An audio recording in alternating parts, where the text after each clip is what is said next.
Good morning friends, welcome to my channel अनोखी मोहब्बत और आप देख रहे हैं डेस्टिनी। जो भी इस चैनल में न्यू है पहले लाइक शेयर एंड सब्सक्राइब कर दीजिए।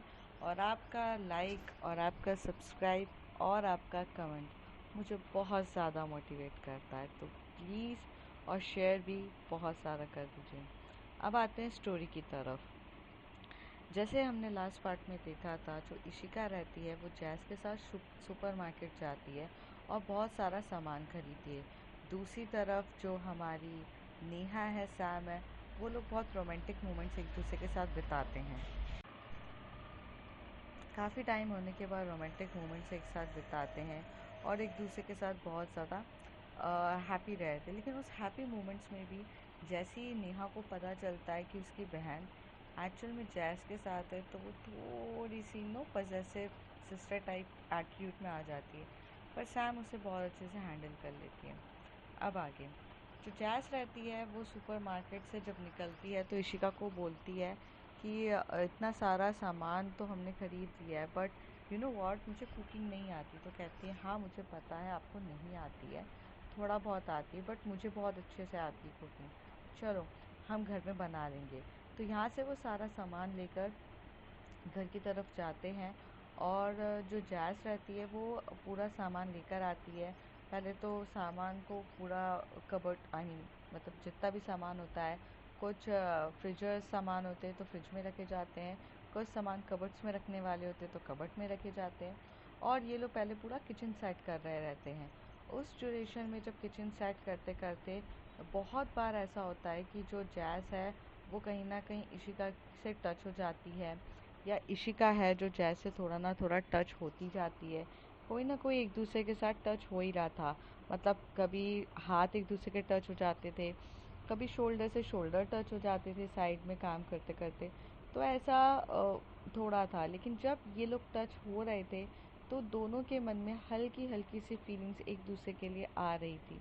ये फीलिंग्स बहुत ज़्यादा लाइट थी, पर कह भी क्या सकते हैं, इनको कुछ ना कुछ तो थोड़ा बहुत फील हो ही रहा था। ऐसे इन लोगों का मूवमेंट साथ में चलता ही रहता है। तभी जो जैस रहती है वो कहती है कि हमने अभी किचन पूरा सेट कर दिया है, अब मैं बहुत ज़्यादा थक गई हूँ और प्लीज़ मुझसे अब कुछ काम कराना मत, क्योंकि मेरा हेड भी अभी तक दुख रहा है। तो कहती है आपका हेडेक अभी तक ख़त्म नहीं हुआ? इशिका पूछती है। तो जैस कहती है नहीं हुआ है, वो मैंने कुछ ज़्यादा पी ली थी, मुझे नहीं पीनी चाहिए थी। तो कहती हाँ पीनी तो नहीं चाहिए थी, पर आप समझते कहाँ हो। चलिए आइए। फिर वो लोग बैठते हैं हॉल की तरफ, वो टीवी चालू कर देती है। तो थोड़ा माइंड फ्रेश करने के लिए ये लोग टीवी देख रहे थे, सॉन्ग सुन रहे रहते हैं, फिर मूवीज़ देखते रहते हैं। तभी जो जैस है वो बहुत ज़्यादा टायर्ड फील कर रही रहती है। उसका ना जो नेक के साइड से जो पेन हो रहा रहता है बहुत ज़्यादा हो रहा रहता है, उसका हेडेक हो रहा रहता है। इशिका उसको देख के नोटिस तो बहुत ज़्यादा कर रही रहती है, पर वो कुछ कहती नहीं है। तभी इशिका उसके बाजू में आकर बैठती है और कहती है कि आपको पेन हो रहा है? तो कहती है हाँ हो रहा है। तो कहती है 2 मिनट रुको। तो सोफ़ा के नीचे वो उसको बिठाती है, खुद सोफ़े पे बैठती है और वहाँ से ऑइलमेंट ट्यूब होता है वो लेकर आती है और उसकी पूरी नेक पे वो ट्यूब लगा के उसको मसाज कर रही रहती है। जैसे जैसे मसाज कर रही रहती है, जो जैसे वो बहुत ज़्यादा रिलैक्स फील कर रही रहती है, उसे बहुत ज़्यादा सुकून मिल रहा रहता है। वो जब उसकी नेक नेक के वहाँ से करती है, बहुत प्यार से वो पूरा मसाज कर रही रहती है। जैसे जैसे वो नेक के साइड साइड से मसाज कर रही रहती है, उसके हाथ जैसे नेक के दोनों साइड पे फिर रहे रहते हैं, तो जैस को थोड़ा अलग सी फीलिंग आ रही रहती है। पर वो तो उस चीज़ की फीलिंग नहीं ले सकती ना, क्योंकि वो तो इशिका उसे बहुत प्यार से मसाज दे रही रहती है। इशिका उसको बोलती है आप फील बेटर कर रहे हो? तो जैस बहुत मदहोशी वाली वे में बोलती है आज तक इतना अच्छा फील कभी नहीं किया है। इशिका को भी उसके मुँह से जब ये सुनती है उसे बहुत ज़्यादा खुशी होती है, जैसे कि वो ये चाहती थी कि वो यही सुने। आखिर उसे बहुत ज़्यादा केयरिंग नेचर हो रहा था जैस के लिए। अलग था। इशिका भी बच्ची थी तो उसे ये चीज़ समझ में नहीं आ रही थी कि उसे जैस के लिए इतना सब कुछ फील क्यों हो रहा है। मतलब वो खुश थी और उसके लिए वो सब चीज़ें कर रही थी। फिर थोड़ी देर के बाद जब वो पूरी नेक मसाज दे देती है तो जो जैस है वो उसी के लैप पर अपना सर रखकर एकदम शांति से सो जाती है। इशिका को बहुत अजीब लगता है कि यार ये मेरे लैप पे भी सो गई है, क्योंकि आज तक इशिका के साथ ऐसा बिहेव किसी ने नहीं किया रहता है। पर जैस भी बहुत सुकून महसूस कर रही थी। कहते हैं कि प्यार में किस करना या फिर इंटीमेट होने से कई ज़्यादा सुकूनदायक होता है जब आप अपने पार्टनर को हग करके सो जाओ, या अपने पार्टनर को टाइटली पकड़ के उसके लैप पर सो जाओ।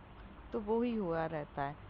ये लोग पार्टनर नहीं रहते हैं, बट जैस को जो फीलिंग आ रही रहती है वो बहुत ज़्यादा अलग और सुकून दे रही रहती है। इशिका भी उसको थोड़ा उठाने की कोशिश करती है पर नहीं कर पाती है।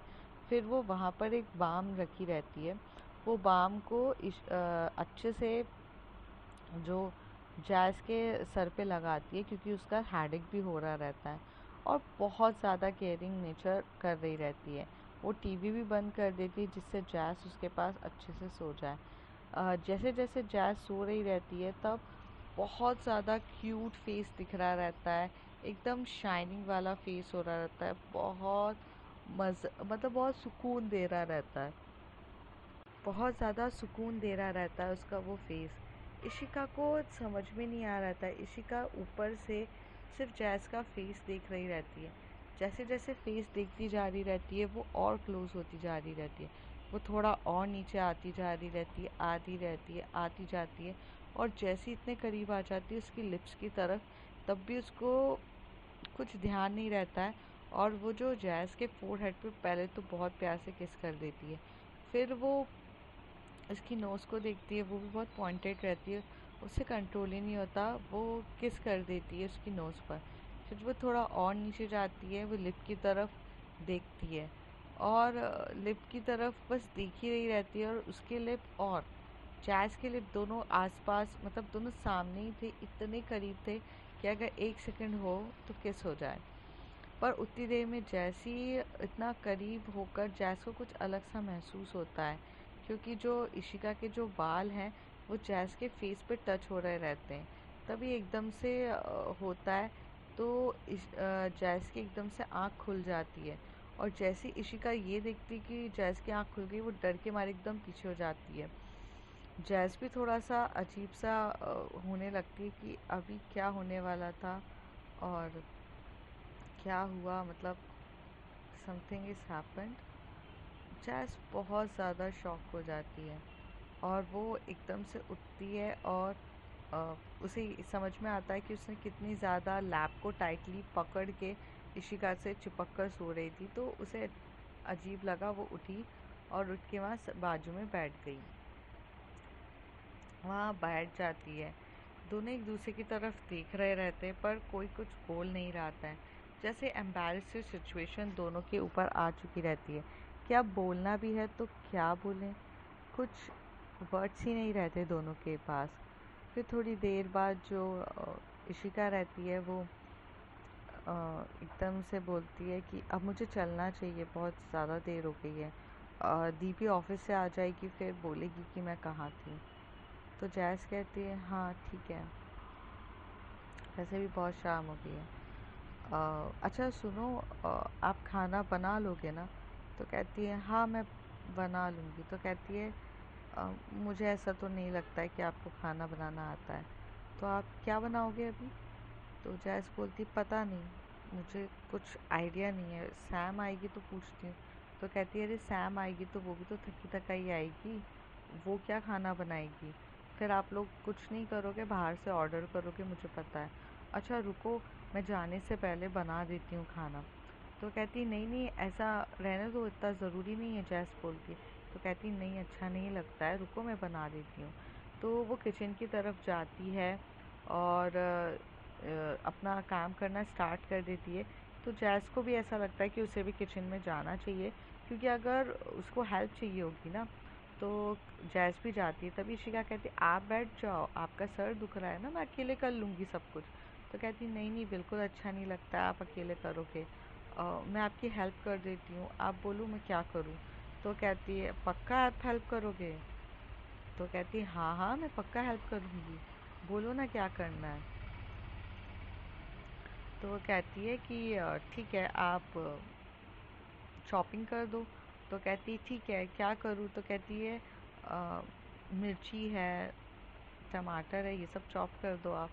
तो मैं जब तक दाल वाल बना देती हूँ दाल चावल के लिए। तो कहती है कि दाल और चावल अलग क्यों बना रहे हो, खिचड़ी बना देते हैं।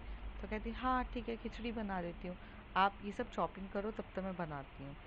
ऐसे कह के वो लोग चॉपिंग स्टार्ट कर देती है। लेकिन वो जब चॉप कर रही रहती है तो जैसे टमाटर काटते हुए नहीं बन रहा रहता है, क्योंकि वो जो टमाटर होता है वो बहुत नरम सा होता है, तो रस निकल रहा रहता है। तो इशिका जब ये देखती है कि वो किस तरीके से काट रही है, वो इतना हंसती है। तो कहती है जैस आपको चॉपिंग करनी नहीं आती है तो क्यों करना है, छोड़ो। ऐसा लग रहा है आप उस बेचारे का मर्डर कर रहे हो।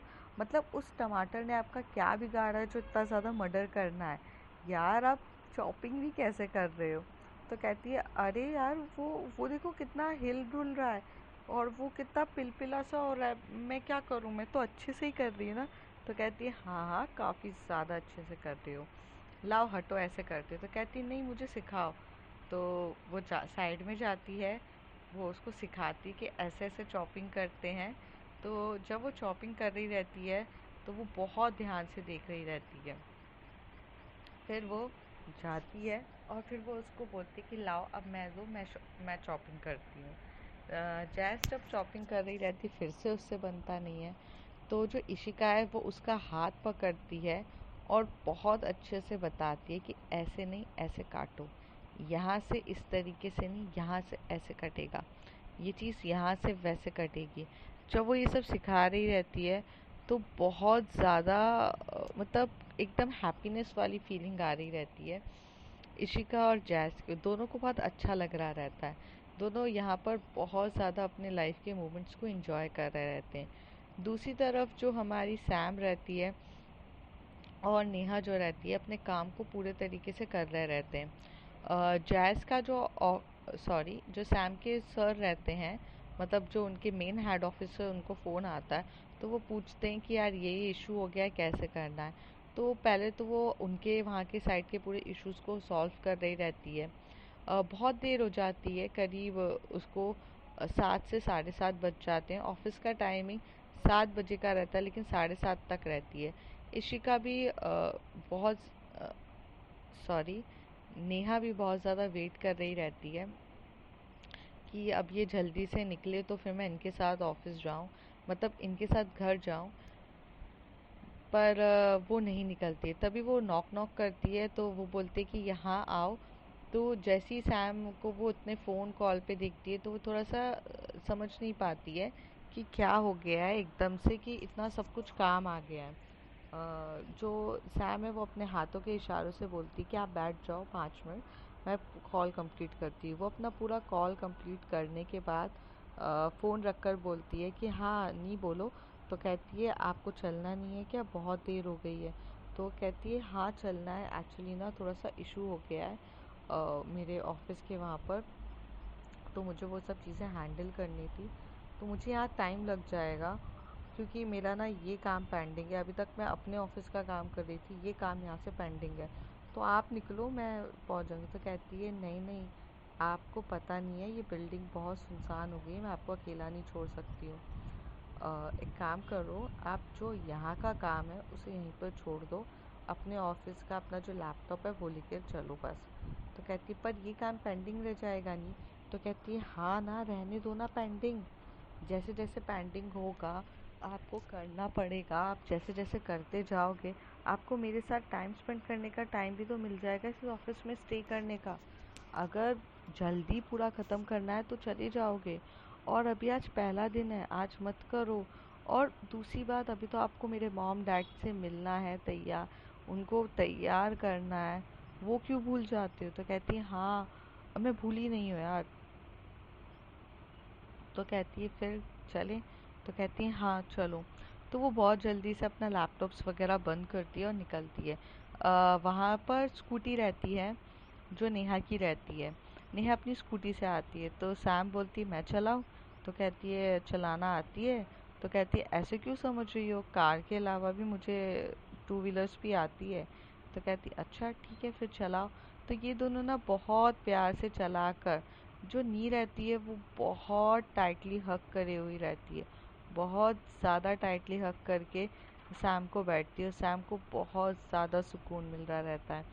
सैम को इस बात का बहुत खुशी होती है कि यार उसे कुछ समय ही पर नी के साथ बहुत ज़्यादा टाइम स्पेंड करने को मिल रहा है।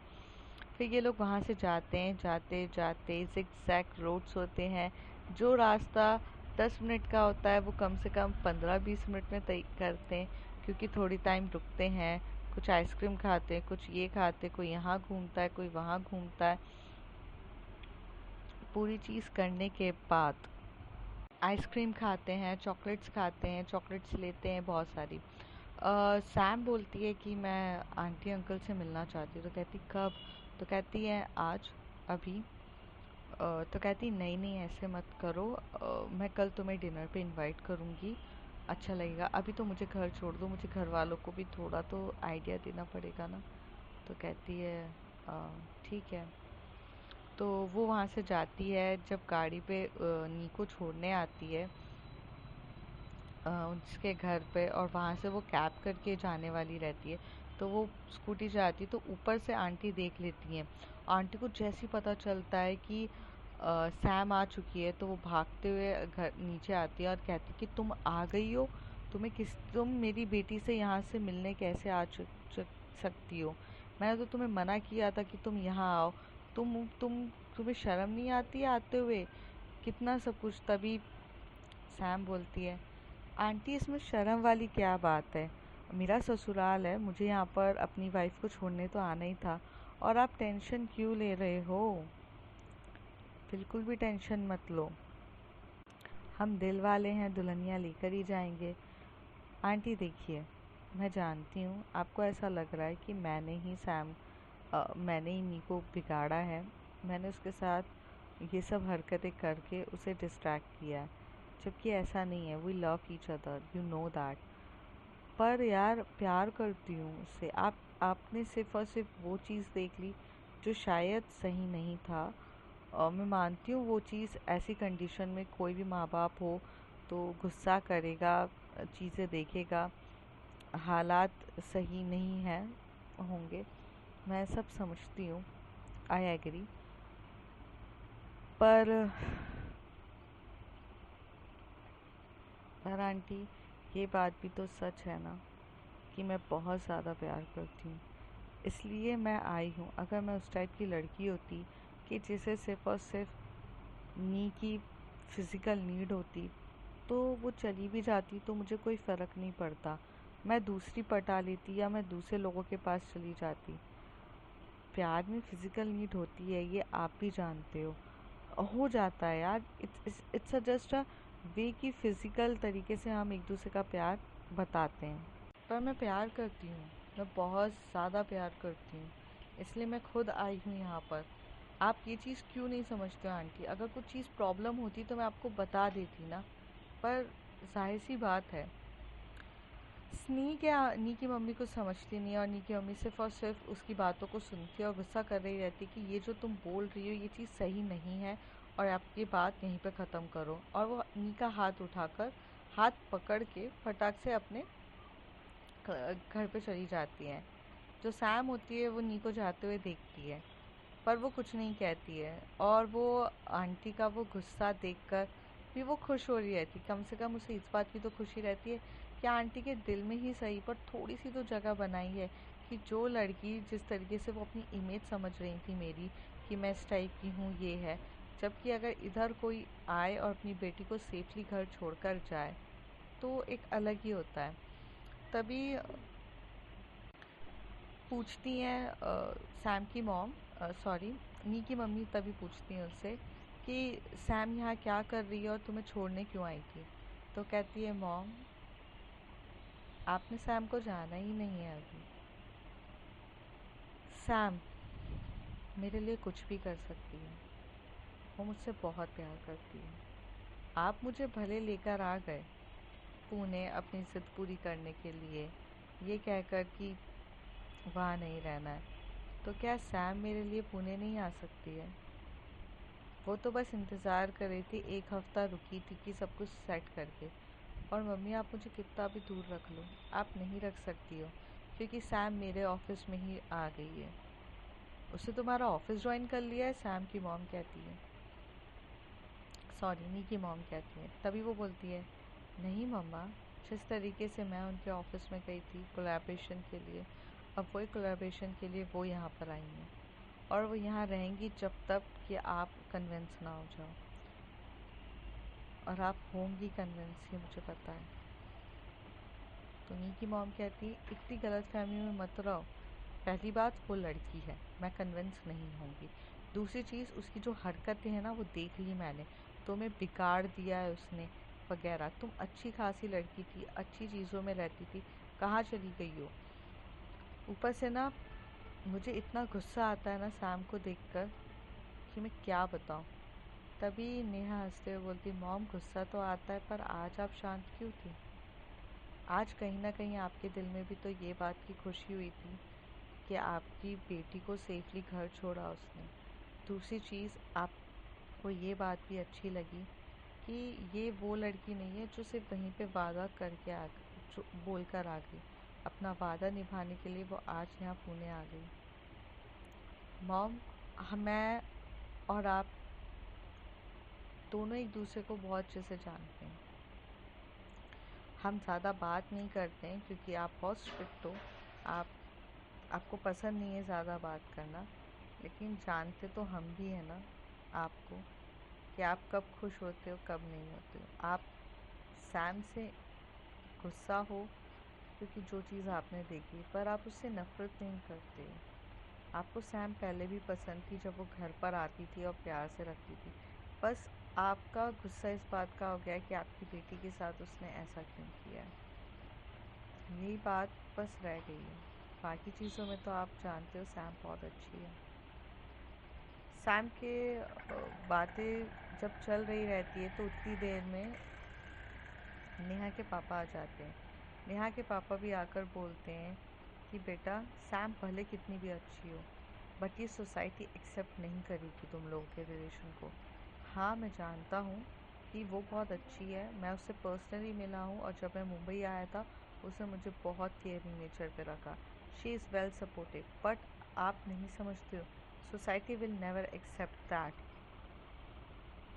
तभी नी बोलती है, पापा, आप वो इंसान हो जिन्होंने अपनी बेटियों के लिए अपनी फैमिली को छोड़ दिया था, क्योंकि दादाजी नहीं समझते थे। दादाजी को ये लगता था कि बेटा ही सब कुछ है, और आपको बेटा नहीं हुआ तो आपने अपनी दोनों बेटियों के लिए घर छोड़ दिया। तब आपने सोसाइटी के बारे में नहीं सोचा। आपने अपना बिजनेस जो वेल सेटल था सब छोड़कर आ गए। आपने किसी चीज़ के लिए नहीं सोचा। तो आप ये कैसे कह सकते हो कि सोसाइटी क्या सोचेगी? जिस इंसान ने अपनी वाइफ और अपने बच्चों के लिए सब कुछ छोड़ दिया, उसने सोसाइटी का नहीं सोचा, तो आज वो सोसाइटी की बात क्यों कर रहे हैं? पापा, मैं जानती हूँ आपको सोसाइटी से फ़र्क नहीं पड़ता है। सोसाइटी क्या बोलेगी, क्या करेगी, क्या जानती है, कोई फ़र्क नहीं पड़ता है पापा। पर मुझे सिर्फ ये जानना है कि क्यों आप सैम को एक्सेप्ट नहीं करना चाहते हो। क्या ऐसी वजह है जो सैम आपको पसंद नहीं है?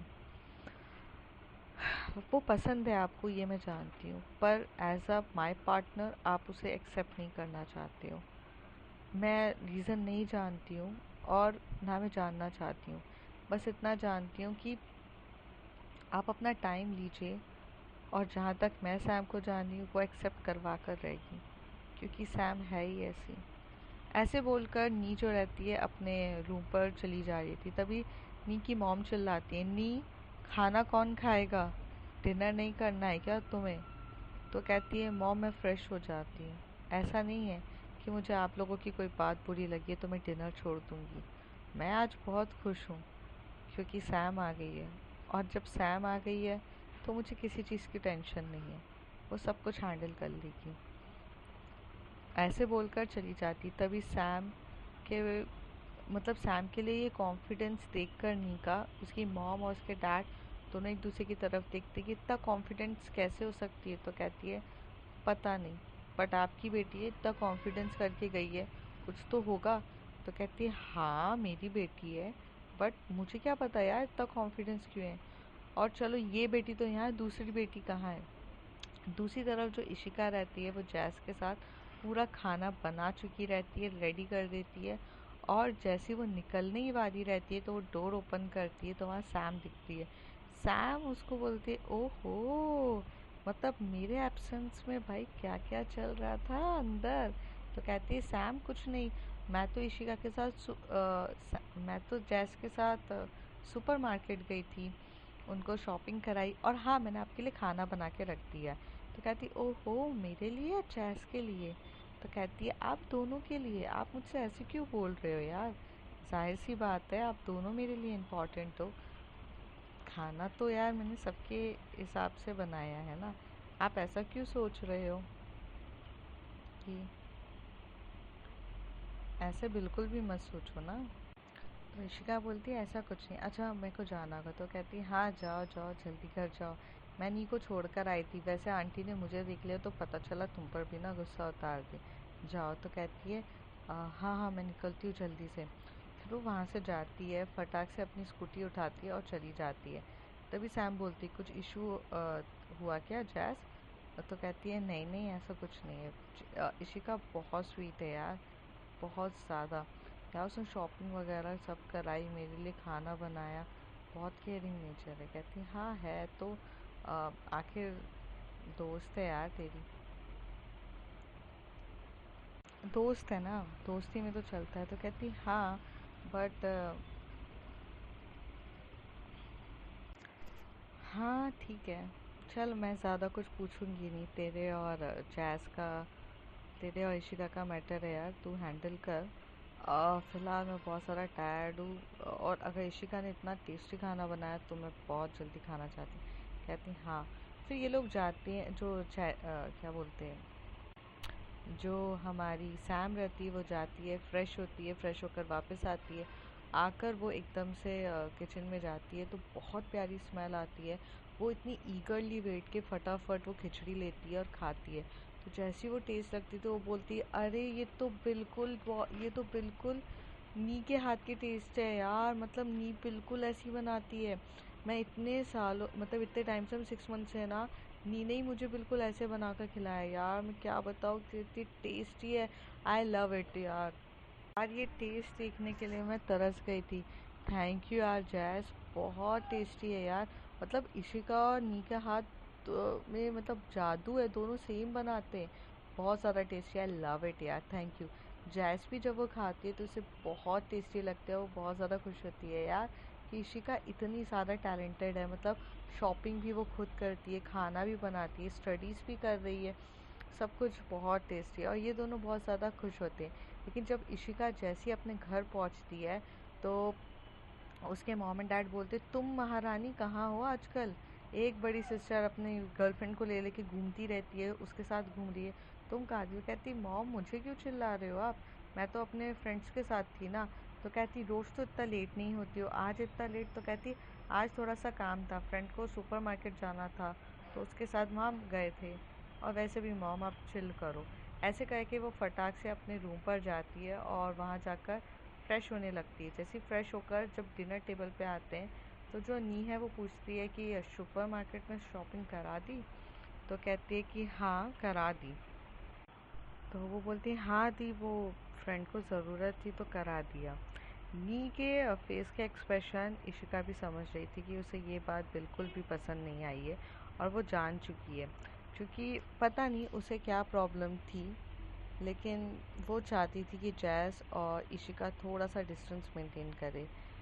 ये रीज़न तो नी को ही पता था, पर इशिका समझ तो रही थी पर वो समझना चाहती नहीं थी, क्योंकि उसे अब बहुत ज़्यादा पसंद आ गया था जैस के साथ करना। डिनर ख़त्म होने के बाद ये लोग अपने अपने रूम में चले जाते हैं। इशिका का रूम अलग होता है, नी का रूम अलग होता है। नी अपनी गर्लफ्रेंड को कॉल करती है तो वो सैम के साथ वीडियो कॉल पे लग चुकी रहती है। जो इशिका है वो जैस को मैसेज करती है। ये लोग फ़ोन पे बात नहीं करते थे, ना वीडियो कॉल करते थे, ये मैसेज करते थे। तो दोनों वहाँ पर करते, सब अपने अपने पे लगे रहते हैं। सैम थोड़ी देर तक तो वीडियो कॉल करते करते एकदम से जैस को नोटिस करती है, तो वो देखते इशिका के साथ बात हो रही है, पर वो कुछ भी नहीं बोलती है, क्योंकि अगर उसने नी को कहा तो नी तो अपने सिस्टर पजेसिव सिस्टर वाला रूप दिखाएगी और इन दोनों के बीच में फिर लड़ाई हो जाएगी। इसलिए सैम समझदारी दिखाकर कुछ नहीं बोलती है। वो गुड नाइट बोलती है नेहा को, और फिर वो जैस की तरफ देख के बोलती है, कंट्रोल में बात कर बहन, कंट्रोल में बात कर, कुछ गड़बड़ ना हो जाए, मेरा घर अभी बसा नहीं है, रुक जा, तेरा घर बाद में बसा दूंगी, थोड़ा धीमे धीमे चलो ना। तुम लोग कितने रॉकेट की तरह क्यों चल रहे हो यार, समझो। तो कहती यार हम लोग कुछ कर ही कहाँ रहे। तो कहती है बहन, मैं सैम हूँ, मैं सब कुछ जानती हूँ, मैंने देखा है तेरी आंखों में उसके लिए प्यार और उसकी आंखों में भी तेरे लिए प्यार, तुम दोनों भले ना समझो लेकिन हम समझ रहे हैं, लेकिन इससे पहले तुम्हें पूरे तरीके से दूर कर देनी, थोड़ा सा शांति और धीमे धीमे चलो और समझ के चलो, ठीक है। और ऐसे कह के वो बहुत प्यार से समझाती है। अब देखते हैं फ्रेंड्स आगे क्या होता है। If you like my story, like share and subscribe. Thank you.